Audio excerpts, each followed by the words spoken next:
Bismillahirrahmanirrahim. Assalamualaikum warahmatullahi wabarakatuh. Alhamdulillahilladzi khalaqan nasa min dzakarin wa untha wa ja'alnakum syu'uban wa qabaila lita'arafu. Asyhadu an la ilaha illallah wahdahu la syarika lah. Wa asyhadu anna sayyidana Muhammadan abduhu wa rasuluh al-mab'uts rahmatan lil alamin. Allahumma shalli wa sallim wa barik ala sayyidina Muhammad wa ala alihi wa sahbihi ajma'in. Amma ba'd.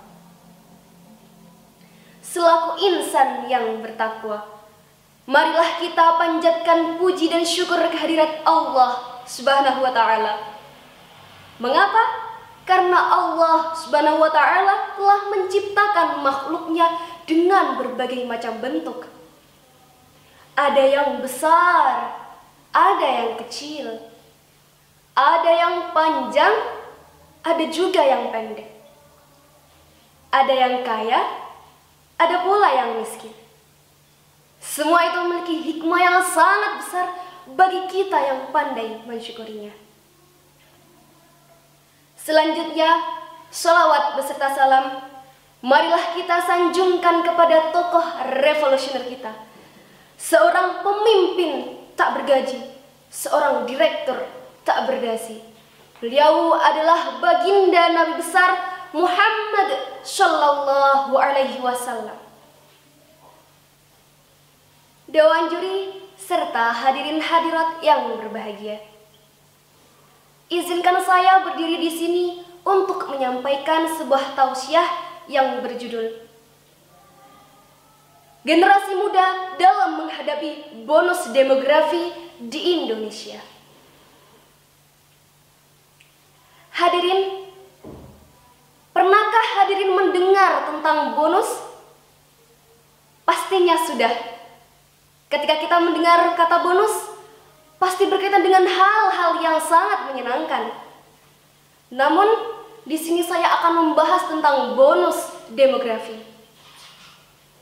Bonus demografi merupakan keadaan di dalam suatu negara atau di dalam lingkungan masyarakat di mana penduduk usia produktif, yaitu usia dari 15 tahun sampai 64 tahun, lebih tinggi daripada usia non-produktif, yaitu usia kurang dari 15 tahun dan usia lebih dari 64 tahun. Menurut Badan Pusat Statistik, Indonesia diperkirakan pada tahun 2020 hingga tahun 2035 akan menikmati momen emas ini. Dikarenakan penduduk usia produktif di Indonesia mencapai hampir 70% dari penduduk usia produktif di Indonesia. Ada banyak negara yang berhasil dalam memanfaatkan momen emas ini, yaitu diantaranya ada negara Thailand, Cina, Malaysia, serta Korea Selatan. Di samping itu, ada pula negara-negara yang gagal dalam menghadapi bonus demografi seperti ini, yaitu negara-negara yang berada di benua Afrika. Hadirin, untuk kita dapat mencapai kejayaan pada masa bonus demografi, dapat kita lakukan dan dimulai dari diri kita sendiri. Kita sebagai generasi penerus bangsa sudah seharusnya memperbaiki karakter. Dengan kita memiliki karakter yang baik, kita akan terhindar dari sikap egois yang mementingkan diri sendiri. Selain itu, ketika kita mempunyai karakter yang baik, kita akan lebih dekat dengan lingkungan kita, sehingga memudahkan kita dalam berbuat kebaikan. Hal selanjutnya, yaitu dengan meningkatkan mutu dan kualitas sumber daya manusia. Dikarenakan kualitas sumber daya manusia menjadi kunci utama yang menentukan seberapa jauh manusia dalam memanfaatkan peluang bonus demografi. Tanpa diimbangi dengan kualitas sumber daya manusia yang memadai, maka penduduk di Indonesia yang berusia produktif hanya akan membawa dampak negatif bagi negara serta menjadi beban bagi negara. Hadirin hadirat yang berbahagia, kita sebagai generasi penerus bangsa, hal selanjutnya yang dapat kita lakukan untuk mencapai puncak bonus demografi, yaitu dengan meningkatkan sikap nasionalisme. Dengan kita memiliki sifat nasionalisme, sudah seharusnya kita ikut berkontribusi dalam mengharumkan nama bangsa dan negara. Ada hal-hal yang sederhana yang dapat kita lakukan dalam rangka sikap cinta tanah air. Di antaranya, dengan bertakwa kepada Tuhan Yang Maha Esa, berbuat baik terhadap sesama, menjunjung tinggi hukum. Selanjutnya ada memberikan aspirasi yang membangun bagi bangsa dan negara, dan mencintai produk dalam negeri. Allah Subhanahu wa Ta'ala telah berfirman dalam Al-Quran surah Ar-Ra'd ayat 11. A'udzu billahi minasyaitonir rajim. Innallaha la yughayyiru ma biqaumin hatta yughayyiru ma bi anfusihim. Sesungguhnya Allah tidak akan mengubah keadaan suatu kaum sehingga mereka mengubah keadaan yang ada pada diri mereka sendiri.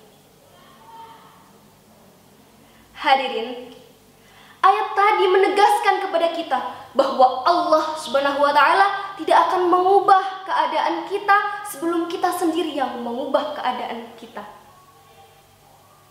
Ayat tadi juga dapat kita jadikan motivasi untuk menjadi generasi yang tangguh agar bisa ikut berkontribusi dalam mengharumkan nama bangsa Indonesia. Semakin banyak generasi produktif menjadikan kita harus semakin giat dalam belajar serta mengembangkan potensi yang ada pada diri kita. Dikarenakan kompetisi ini akan menjadikan generasi masa kini memiliki sifat inovatif dan kreatif. Percayalah, kita akan buktikan, percayalah. Kita akan taklukkan dunia, harapan jadi nyata.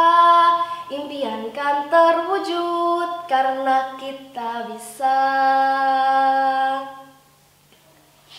Kita kuat menghadapi semua, tegar ketika jatuh.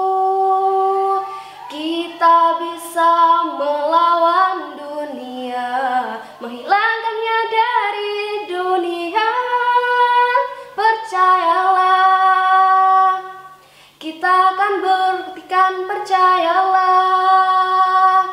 Kita akan taklukkan dunia, harapan jadi nyata. Impian kan terwujud karena kita bisa. Dewan juri serta hadirin hadirat yang berbahagia, dari apa yang telah saya sampaikan tadi dapat kita ambil kesimpulan bahwa mewujudkan keberhasilan dalam peluang bonus demografi memang tidak semudah membalikan telapak tangan.